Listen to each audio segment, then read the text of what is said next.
Без знання минулого неможливо створити нормальне майбутнє. Так казав класик. Мій досвід це підтверджує. Люди із психологічними травмами, їхня абсолютна більшість, можуть адекватно жити лише після пропрацювання таких травм. Самостійно чи зі спеціалістом уже інше питання. Минуле досить цікава штука. Там можна знайти багато відповідей на питання сьогодення, бо життя лінійне, а наша людська природа, зокрема психічна, також має елемент спадковості. Зважаючи на це, чому б нам не зробити таку собі ретроспективу? Подивитися на серйозні помилки суспільства і деяких професіоналів сфери психічного здоров'я щодо цього самого психічного здоров'я. Психологія і крінж. 20 століття характеризується значною популяризацією психології, психологічної думки. До цього все-таки домінувала психотерапія і психіатрія, які для більшості були чимось загадковим, тільки для спеціалістів. А без відповідних знань і обговорювати таке складно. Атмосфера закритості, таємничості і стигматизації – от що супроводжувало тогочасну психіатричну думку. Звісно, психологія існувала, але була тісно пов'язана з іншими науками про психіку людини. Але дехто запитував, якщо психіатрія відповідає на питання, що мотивує людей із психічними розладами, загалом проблемами психіки, то яка наука відповідає на питання про мотивацію, думки та дії здорових або відносно здорових людей? Якщо спрощувати, саме з цього і почалося формування і відокремлення психології як науки. І таке відокремлення абсолютно правильне, бо психологія, наука про всіх людей, для всіх людей, була бомбою популяризації усіх сфер психічного здоров'я у суспільствах всього світу. Якби деякі психіатри чи психотерапевти не ставилися до психології, саме вона розширила сферу їх впливу. Але там, де відбувається значна популяризація якогось явища, відбуваються й паралельні негативні процеси, а саме використання науки і її викривлення у власних цілях, маніпуляторами, шахраями, релігійними діячами, політиками і купою інших осіб, які не гребують брехнею. Сьогодні ми будемо говорити про таку брехню. Так чи інакше, уже не раз в інших відео згадував те, що буду тут розповідати, але там це було або суто з клінічного погляду формалізовано, або згадував мимохідь, не заглиблюючись. Прокляті хобі. 20 та 21 століття. Напевно, один з великих факапів, який хронологічно відбувся раніше, ніж ті, про які йтиметься далі, це твердження про те, що настільні ігри можуть провокувати психотичні розлади і спонукати людину до самогубства. Ну і твердження про сатанинські практики та їх зв'язки з настільними іграми. Смішно? А от підліткам і молодим людям з США кінця 70-х і 80-х не дуже, бо вони стали об'єктом травлі, булінгу всіх, кому не лінь. Усіх, хто грав в Dungeons & Dragons, потерпали від суспільного осуду. Їх могли примусово оглядати психіатри, навіть лікувати без їхньої згоди, тому що часто це були неповнолітні, і за них вирішували батьки, яких вже накрутили медіа, священники, псевдопсихологи тощо. Але на чому ж ґрунтувалися всі ці звинувачення? На одному випадку вчинення самогубства. Джеймс Даллас Егберт III.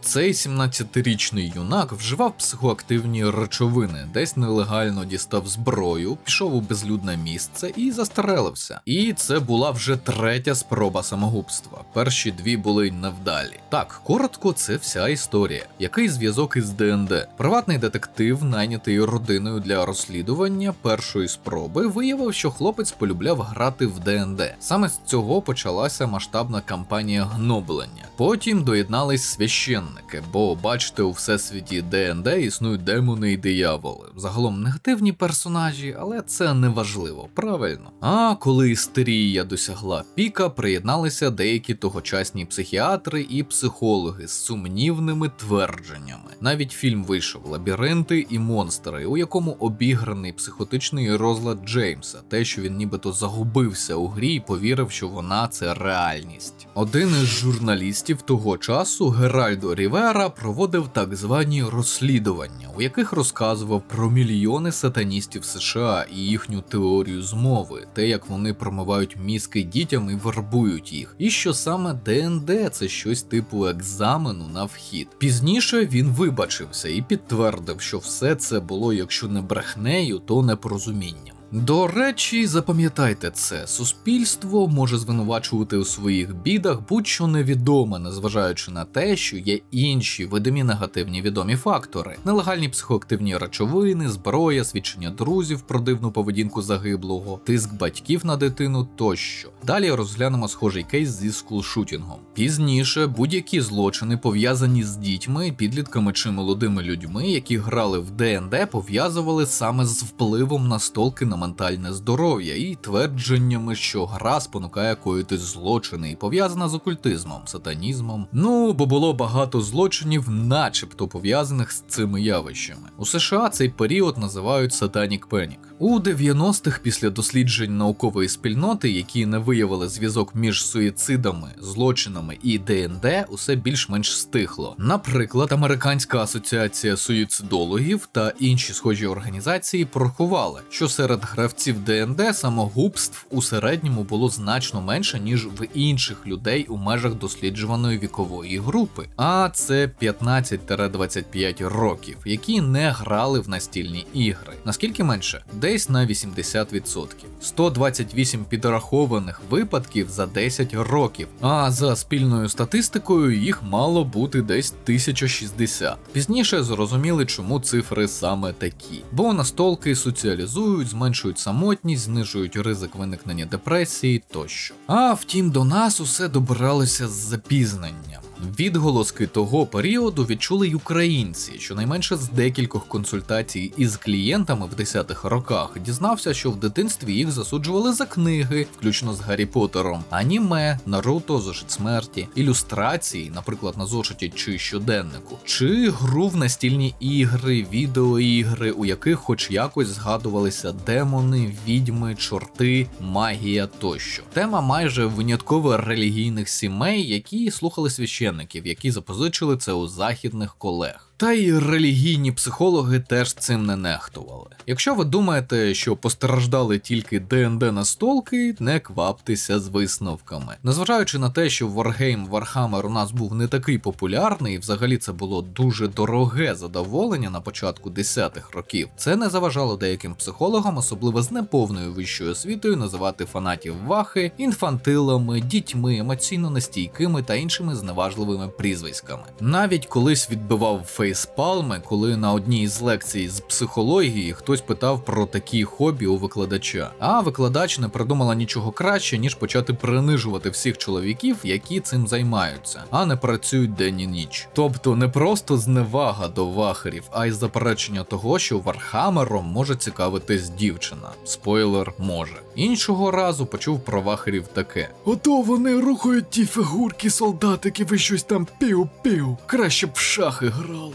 Ну, бо такі люди не знають, що настільна ваха і є шахи. З купою механік, лором, можливостями, які шахи не можуть надати. 3, 2, 1. Десь тут можете глянути коменти. Може будуть коментарі фанатів вахи про те, що я не правий, і не можна так спрощувати пояснення такої складної штуки, як Wargame. До речі, не буду сперечатись. Щодо прізвиськ і зневажливого ставлення. Уже коли познайомився з цією соціальною групою, дізнався абсолютно протилежні речі. По-перше, щоб у це грати, треба багато грошей. Тобто якийсь стабільний заробіток, робота. По-друге, це хобі зжирає багато часу. Збірка, фарбування моделей, до слова, медитативна штука. Довгі збори і партії, багато розмов про лор, читання книг про всесвіт, постійні тренування в тактиці і стратегії тощо. Часто фани вахи не мають інших хобі, таких як постійне відвідування клубів, алкоголізацію, юзання речовин тощо. Це їх споріднює з ДНДшниками, загалом інша соціалізація. Найбільше у цій історії мене вражає те, що психологією, як наукою, яка пояснює нібито негативний вплив настільних ігор, оперували, зокрема, дуже релігійні люди, які ще не так давно кляли психологію і вважали її псевдонаукою. Бо, на їх думку, тільки вищі сили можуть розуміти мотивацію і внутрішній світ людини. А люди, які таким займаються, якщо не церковнослужителі, шахраї, і неначе самі безбожники. Така іронія. Ось і маємо доволі мирна соціальна група, ентузіасти і фанати настільних ігор і варгеймів нікого не чіпають, просто соціалізуються не за мейнстрімними правилами, стає потерпілою лише через якесь неконвенційне хобі. І найстрашніше, що багато студентів мого часу, ніби прогресивних людей, були такими, зневажали інших за специфічні хобі. Звісно, впевнений, що вже зараз дехто змінив свою думку, але думаю, точно не всі. Про зашореність. А знаєте, на що жалілися такі персонажі? На те, що не всі люди розуміють їхні музичні смаки. Рок, реп, метал, техно тощо. Відчуваєте запах лицемірства і подвійних стандартів. Але необхідно згадати, що за прослуховування металу, репу і року дійсно багатьох морально і навіть фізично гнобили. І частково це пов'язане не тільки з тим, що люди обережно ставляться до тих, хто від них відрізняється. Це ще стосувалося думки «Heavy Metal Rock призводить до розладів психіки», яка якийсь час була популярною і на Заході, і в СРСР до його розвалу. Прикольно, що саме на цій думці консерватори, комуняки і демократи зійшлися, але це інша історія. Слід зазначити, таку музику пов'язували з різними соціальними групами. Хіпі, які були проти втручання і ведення війн в інших державах у США часів В'єтнамської війни, неформалами і бардами, які були за повалення або демократичні реформи у СРСР. Деяких представників обох груп у СРСР примусово лікували у психіатричних закладах. Чому не ув'язнювали? Тому що психіатричний діагноз дискредитував особу та її ідеї, знищував символ спротиву. А тюрма могла зробити з ув'язненого мученика, тільки більше привабити інших до його ідей. Саме через такий підхід, тобто зв'язок певної музики з нібито психічною нестабільністю і бунтом, батьки, діди, бабусі, які виросли в ті часи, часто критикували музичні смаки уже сучасних підлітків, молодих людей, народжених у період розвалу СРСР чи вже після проголошення незалежності. Мовляв, рок, реп, хіп-хоп та й усе інше – це якась маячня і взагалі це неможливо слухати. Он краще шансон і попсу слухає, а може й Висоцького, якого вважали піком музики для інтелігенції СРСР. Хто зна, може це причина, чому нашому суспільству подобаються хрипливі. Если друг оказался вдруг За вікном майже весна.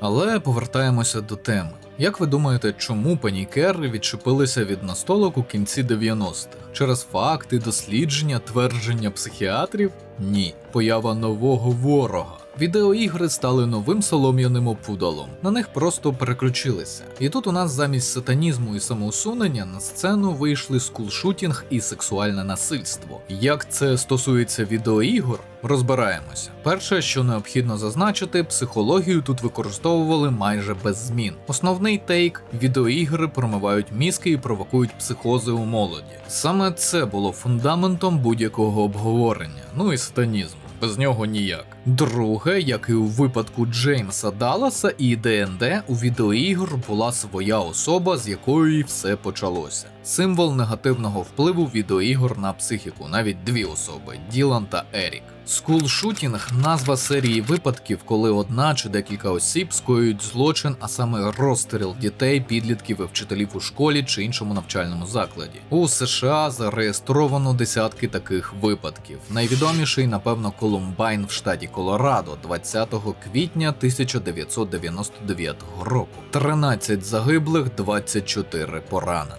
За офіційною версією того часу, Ділан Кліболд та Ерік Гарріс були аутсайдерами в школі. Над ними часто знущалися, дівчата відмовляли їм у романтичних стосунках, спортсмени їх били. Нібито через це вони навіть вступили в таємну неформальну групу Тречкот Мафія. Ну бо представники цієї групи носили пальто як візуальний знак відмінності від інших. Надихнувшись жорстокими відеоіграми, вони вирішили створити таку саму різанину в реальності, щоб помститися всім, хто їх зачіпав. Суспільна думка визнала винними музику, рок і метал, наприклад, Мерліна Менсона. жорстокі відеоігри, сатаністів, булінг, недостатньо підготовлену поліцію. А правда, дещо інше. По-перше, цей масовий і успішний скулшутінг не планувався як розстріл. Це мав бути підрив школи. Бомби були закладені у їдальні, на парковці, ще в декількох місцях. Але вони не спрацювали, бо були погано зібрані. Вогнепальна зброя була потрібна нападникам для того, щоб тримати всіх всередині, щоб було більше жертв від бомб.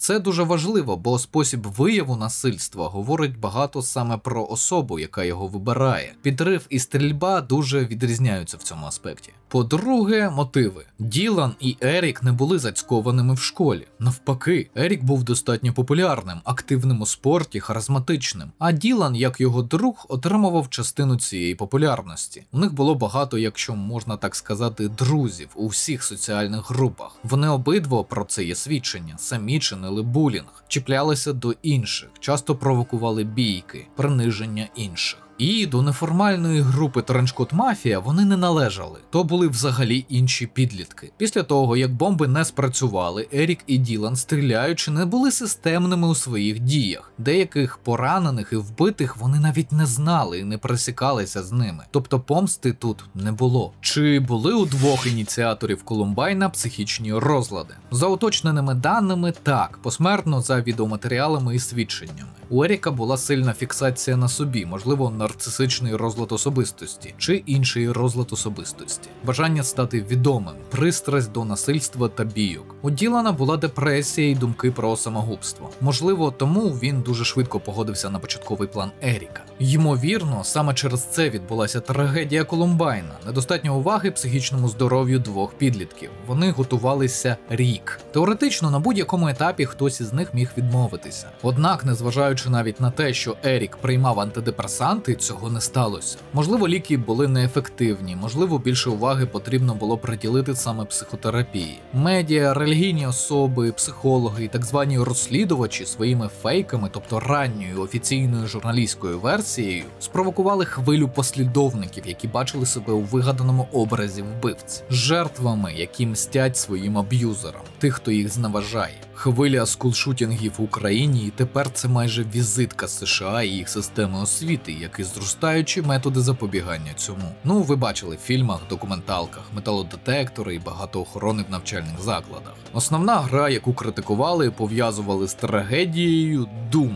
Перше її знайшли на комп'ютерах цих підлітків. Один навіть створив рівень, на якому вони тренувалися координувати майбутні дії в Колумбайні. Водночас для тренувань вони так само використовували звичайний пустир. Тобто це були звичайні інструменти, а не мотиватори. По-друге, в Думі були демони. Не забуваємо специфіку. Сатанізм був важливою темою для християнських родин, певно, головної аудиторії усіх цих випадків. А те, що демонів у грі треба вбивати, а за деякими фанатськими теоріями головний герой цієї гри може виявитись посланцем Бога у війні з пеклом, взагалі ніхто не хотів знати. Але погодьтесь, знову така порція іронії. Віряни, не розібравшись, критикують гру, яка буквально прославляє знищення демонів. Екзорцизм, який був і є популярним явищем у США. Ну, якщо ви й досі впевнені, що у всьому винні відеоігри чи якась музика, то у мене для вас новина. Перший скулшутінг у США був ще у 19 столітті. Ну і ще той факт, що скулшутінгом вважають не тільки ті випадки, коли нападники чи жертви діти, а й коли нападники дорослі, викладачі, наприклад. Пізніше, як уже казав в інших відео, вийшли десятки статей, досліджень та інших матеріалів від психіатрів, психологів, психотерапевтів, які доводили, що ігри не підвищують схильність до насильства, вчинення злочинів у реальному житті. Натомість у підлітків і дітей так звані жорстокі ігри дійсно можуть викликати більш агресивну поведінку. Також є кореляція зі зниженням кількості насильницьких злочинів під час релізів популярних жорстоких відеоігр. А це значить, що можливо такі ігри навпаки допомагають людям схильним до агресивної поведінки з виходом їхньої агресії. Треба зазначити, що в ті часи, коли динозаври ще були живі, одне з моїх давніх відео було про розвінчання міфу, що відеоігри провокують поведінку, пов'язану з агресією і збройними нападами на цивільних осіб. Ще один важливий фактор – відеоігри не надавали ніяких навичок роботи зі зброєю, окрім спеціально створених симуляторів, найрозповсюдженіших у США і доступних виключно військовим і спецслужбам. Зараз це дещо змінилося, тому необхідне уточнення. З'явились ігри, творці яких можуть вербувати в армію, провокувати ненависть і спонсорувати тероризм. Як це роблять розробники Гаркова та Atomic Srань. Такі тайтли виношу за дужки і називаю їх пропагандистськими агітками. І це дуже хуйовий приклад, як відеоігрова індустрія під оплески населення може піти не туди, куди треба у тоталітарному рашистському режимі. Також з масовим переходом на дрони як спосіб доставки боєприпасу, чи коли сам дрон – це вибуховий заряд, зрозуміло, що люди, які дуже вміло можуть користуватись геймпадом, стали носіями цінної для армії навички. Але необхідне уточнення. Це рідкісний випадок, коли цивільна технологія переходить в армію, а не навпаки. Зазвичай армія забезпечує найновішою технологією суспільство, а цивільний сектор робить її комфортною і доступною. Загалом принцип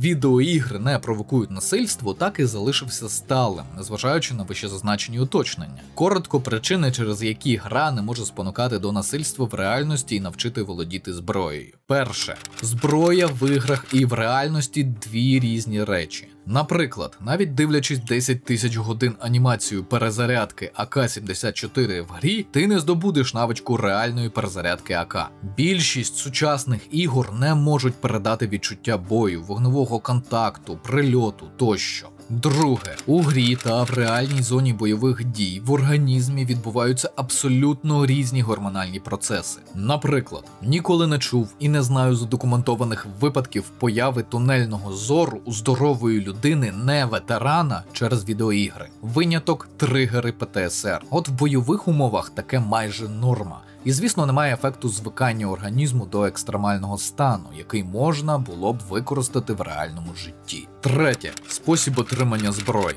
Тут, думаю, пояснювати не треба. Гра дає зброю просто тому, що є ігролад. У житті спробуйте порахувати хоча б бюрократичні установи, де потрібно взяти довідки, щоб отримати дозвіл володіння мисливською зброєю. Її ще й купити треба. Це гігантський квест на місяці реального часу. Четверте. Сублімація. Здебільшого відеоігри сприяють сублімації, спрощено заспокоєнню людини, отриманню позитивних емоцій, а не її збудженню в агресивному прояві негативних емоцій. Що трохи комічно, коли писав про це, у нашому дискорді виникла ситуація, яку можете побачити на екрані. І з сексуалізацією приблизно так само, тільки не було ніяких символічних осіб жертв відеоігор. Тут обрали інший шлях, розповідав про це в серії розборів Dragon Age Origins. Основна думка була така: відеоігри демонструють дітям, підліткам, як займатись інтимом, зокрема заохочують їх до в лапках неправильного інтиму. Або до насильства в інтимних стосунках, змушування до такого. Однак треба зазначити, тоді вже були рейтинги доступу до ігор, що й було механізмом захисту дітей, а більшість ігор того часу мали максимум натяк на кохання як фізіологічний процес. Це зараз у електронних магазинах є розділи, які у той час назвали полуничкою. У нульові та на початку 10-х таких ігор було небагато. Переважно це був андерграунд із відповідним рейтингом. Тема стала популярною, бо була пов'язана з несприйняттям релігійною частиною населення статевого виховання, яку якраз масштабно впроваджували в школах США. Як ви розумієте, випадки відеоігрового навчання інтиму зафіксовано не було ніколи, ні до, ні після. Одним з хедлайнерів цієї кампанії був громадський активіст і адвокат Джек Томпсон, дуже наполегливий адвокат. Однак найбільше він хайпував, якщо можна так сказати, на тому, що пов'язував скулшутінги і відеоігри. На ютубі можна знайти багато відео про його боротьбу, медійну і юридичну, з Rockstar, що випускали серію GTA. Навіть документальний фільм про це вийшов. Переломний момент 2015 року. Чим усе закінчилося?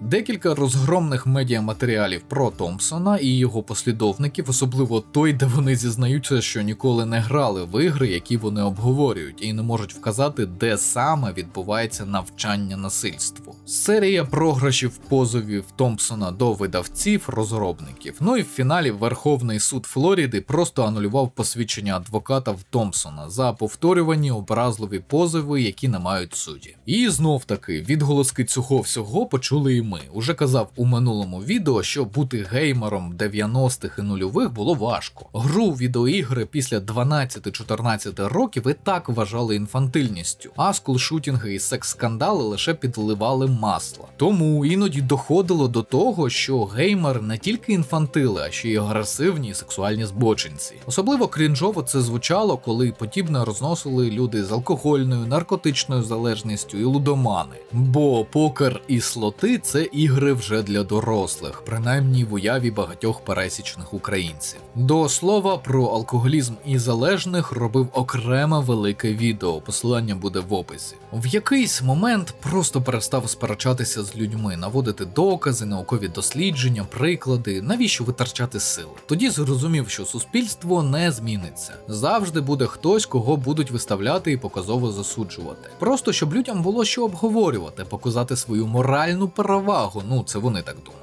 Трохи розслабитись, скинути негатив. Просто буде мінятися форма. Переважно це щось нішеве, про нього мало знають. Це зараз ДНД один з найвідоміших фентезі всесвітів, а Warhammer – велика франшиза. Це зараз відеоігри гігантська індустрія, але коли вони були малі, підходили для ролі груші для биття. Бо що менше інформації у великої кількості людей про явище, то більше про нього можна вигадати, додумати страшилок. Люди люблять вигадувати бабайку і напоказ бороти її. Тоді їм не потрібно згадувати реальне зло типу воєнних злочинців росіян з купою військ, важким населенням і ядерною зброєю. Такі люди можуть кричати: «Дивіться, у нас масова проблема з наркоманією в США. Навіщо виділяти зброю Україні? У нас своя величезна проблема вдома». Наче цього не існувало раніше, і військова допомога Україні якось із цим пов'язана. Хочеться спитати таких людей, невже вони хочуть 155-мм касетними снарядами обстрілювати територію своєї країни з найвищою концентрацією наркозалежних? Чи що? Де логіка? А її нема. Ну, а далі вигадають ще щось. Ось побачите. Люди люблять свої солом'яні опудала. Для вас у мене є універсальний початковий спосіб, як визначити, чи погане якесь хобі і чи є сенс засуджувати його. Берете Кодекс України про адміністративні правопорушення і Кримінальний кодекс. Якщо хобі не підходить до жодної статті, вам не треба чіплятись до людини, що ним займається. Наприклад, купляти і грати в відеоігри – норм. Купляти і грати в російські ігри не норм, бо ці гроші потім отримує як податок держава-агресор і терористи. Звичайно, є складніші випадки, але зазначений метод здебільшого діє. Можете користуватися. Завзяті батьки – пригноблена дитина. Ця історія давня як світ. Живе собі дитина, радіє життю, дізнається про навколишній світ. Але тут відбувається жахливе – школа. І нічого, живи собі далі, вчися по змозі рости. Але ні, до пандемії і повномасштабного вторгнення навантаження на дітей щорічно збільшувалося. Не допомагали і батьки, вимоги яких до високих балів ЗНО, вступу на бюджет було чимось майже стандартним. Звісно, для блага дитини, а не для вдоволення его батьків. Табличка сарказм, якщо що. Усе це призводило до багатьох неприємних випадків, нервових зривів, початку психічних розладів, загального виснаження організму дитини, вигорання тощо. Колись робив відео з назвою «Чи можна збожеволіти від навчання?». Відповідь на це запитання – так і ні. Бо психіка складна штука, як і когнітивні і мнестичні процеси мозку людини. Багато психічних розладів – це спадкова штука. Тому правильне запитання тут буде, чи можливо спровокувати початок психічного розладу надмірним інтелектуальним навантаженням. Можна. Питання тільки, яке навантаження може витримати кожна окрема психіка. Декому треба роки, комусь місяці. І так вже вийшло, що таке трапляється. Шизотиповий розлад, обсесивно-компульсивний, інші розлади особистості, тривожно-депресивний розлад, звичайний синдром відмінника, офіційно, звичайно, не діагностується. Лише декілька прикладів. І щоразу історія майже однакова. Надмірні очікування батьків дитини чи самої дитини, її успіху в навчанні. Зазначу, що тут дитина – це особа до 23 років. Системне зубріння, читання, відмова собі у відпочинку, якомусь хобі, виснаження, безсоння, тривожність, нав'язливий страх зробити помилку. І так до виснаження можливості вчитись будь-чому новому. Іноді після такого досвіду будь-яке заняття, офіційне, факультативне чи хобі, тривалий час уже не зможе приносити адекватне задоволення. Є люди, які досі мають цей ярлик. Психічний розлад – це душевна хвороба, не пов'язана з фізіологією. Це маячня. Немає доказів існування душі як чогось окремого. Водночас є багато даних, що все пов'язане з розумовою діяльністю прямо пов'язане з фізіологією, а саме мозком, центральною нервовою системою. І головне, якщо спростити, навчання новому супроводжується процесом, коли клітини виробляють спеціальну суміш гормонів, яка і підкріплює бажання вчитись далі, досягати в цьому успіхів. Багато батьків 90-х і нульових начиталися гігантської кількості всіляких порад, книжок, статей, дитячих психологів. І в цих роботах спеціалістів інколи радили починати навчальну муштру з пелюшок. Мовляв, із будь-якої дитини можна створити генія, якщо правильно навчати її. Проблема цього помилкового уявлення, що ще подекуди циркулює в нашому суспільстві, воно призводить до початку психічних розладів у молодих людей. Офіційну статистику не можу навести, бо, нагадую, із статистикою у нас в Україні проблеми. Але за ті 10 з гаком років, що працював у цивільній психології, спілкувався з психіатрами, розумію масштаб проблеми. Бачив десятки звернень батьків про відмінників, які збожеволіли. І майже завжди винен хто завгодно, але не батьки. Ну, у їхній версії подій. Погана компанія, сама дитина, неправильна програма навчання, відеоігри, алкоголь, речовини тощо. А втім, на мою думку, у переважній кількості випадків винні батьки, що ганяли дитину як коня на полі, що вони, звісно, не часто визнають, що тільки погіршує стан дитини.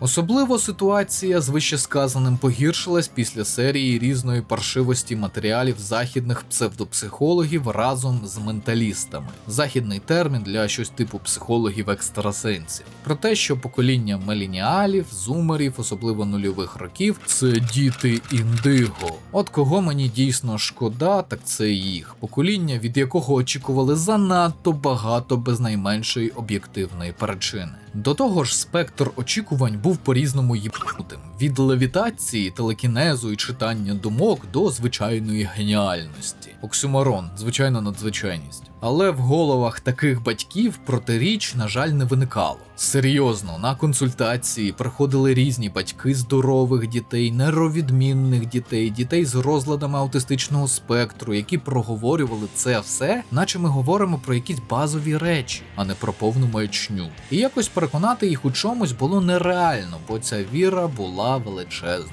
Ну і далі у хронології почалися чутки, що сором'язливість у дитини дорівнює аутизму. Тоді у нульові, ранні десяті дуже модно було в розмові показувати свої знання про новий термін – аутизм. Ну ви знаєте ці теорії конспірологів. Аутизм від щеплень, чипування, масони проводять на нас досліди, ілюмінати, рептилоїди потрібне вибрати. Хімтрейли розпиляють вірус аутизму і ще 1001 теорії змов. І одним із таких експертних висновків було приписування дітям-дошкільнятам аутизму через сором'язливість і небалакучість. Та й деякі псевдопсихологи, які знали про раз тільки саме його визначення і короткий опис, піддакували такому. Чому це маячня, якщо вам цікаво, пояснив у детальному розборі розладів аутистичного спектру по МКБ і DSM, відео на каналі. Є також аналогічне відео про ордух, розвінчання міфів про ці діагнози.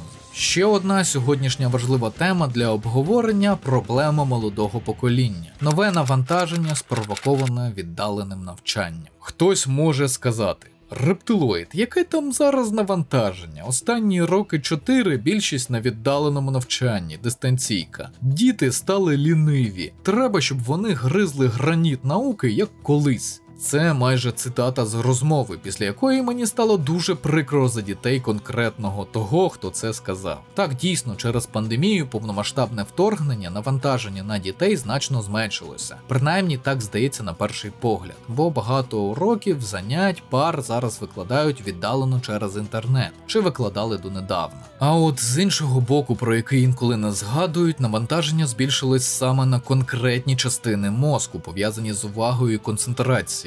Недостатня соціалізація, немає переміщень для навчання, дисципліни, відсутній колектив, а з ним соціальна і моральна підтримка тощо. Знов-таки, навіть якщо дитина повернеться до звичайного навчання, такі гойдалки не принесуть їй користі, принаймні спочатку. Бо знову треба адаптуватися. Щодо віддаленого навчання, є таке твердження. Не тягни роботу додому, бо не зможеш якісно її виконати і нормально не відпочинеш. Ось це саме про останні роки навчання сучасних школярів і студентів. Вони докладають значних ментальних зусиль для того, щоб бути сконцентрованими та в тонусі під час уроків і лекцій. Те, що робоче місце і місце для відпочинку поєднані, не сприяє зосередженню, бо для молодої людини психологічно важливо, щоб вони були розділені. Загалом це важко для психіки, що ще формується. Однак замість того, щоб підтримати дитину у таких умовах, наприклад, знайти індивідуальний спосіб покращення концентрації та уваги, дехто вважає, що треба додатково навантажити дитину. Гуртками, репетиторами, хатніми справами, факультативним навчанням тощо.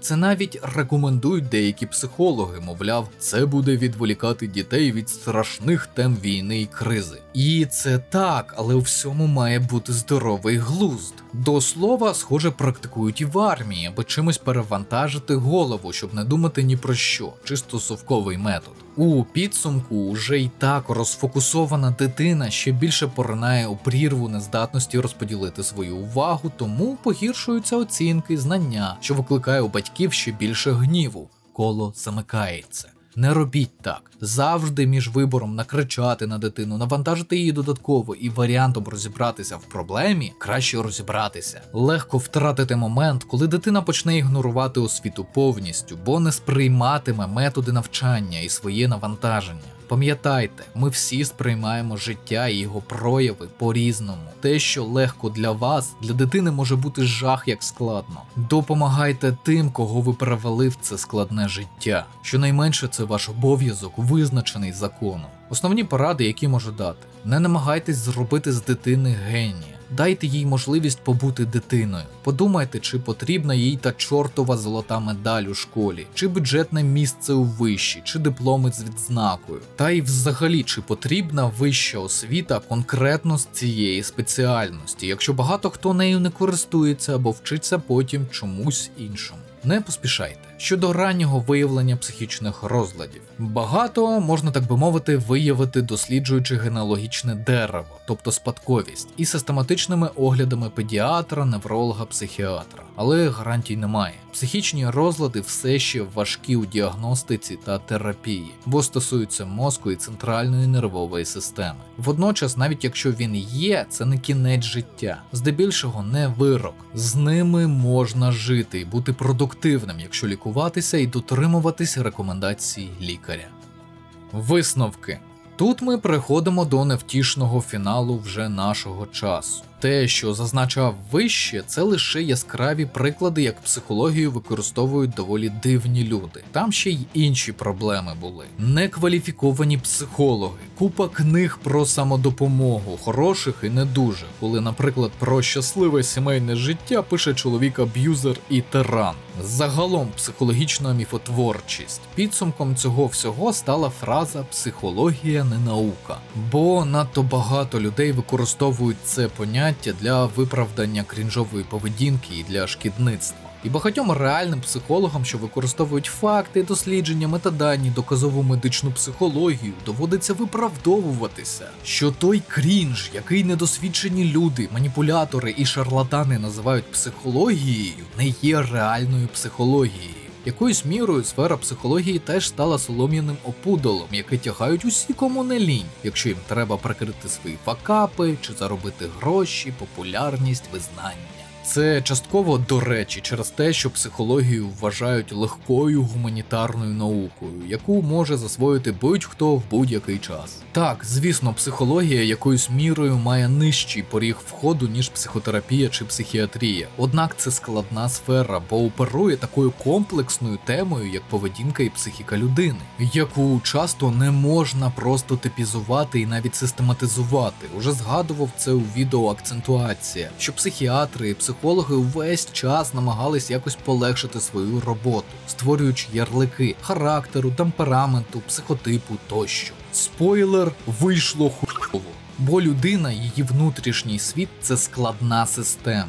Досі йде глобальна дискусія про ті ж розлади особистості, психотипи, як вони впливають на поведінку і думки людей. Досі є дискусія щодо того, чи можливо створити досконалі методи передбачення кримінальної поведінки тощо. Звісно, більшість людей більше схожі одне на одного, ніж зовсім різні, і це полегшує загальну роботу. Однак наступний раз, коли ви почуєте, що психологія не наука, психологія гуманітарна фігня, психологія легкий предмет, для психологічної практики не потрібно мати освіту, знайте, ця людина оперує дуже обмеженим спектром знань і про психологію, і про медицину загалом, зміняючи їх відсутність ярликами і нісенітницями. Тому слухати її поради чи думки щодо цього щонайменше необачно, а може бути і шкідливо для вашого ментального здоров'я.